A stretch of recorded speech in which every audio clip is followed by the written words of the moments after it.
কিরে, এখন কেউ ঘুম থেকে ওঠে? কটা বাজে ঘড়িতে? এরম করলে কিন্তু পড়াশোনা কিচ্ছু হবে না। কিন্তু আজ তো আমার ছুটি ছিল।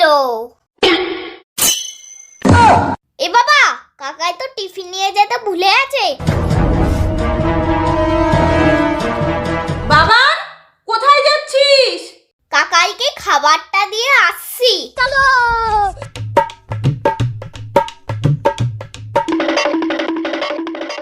কাকাই, এই যে তুমি বাড়িতে টিফিনটা ভুলে গেছিলে।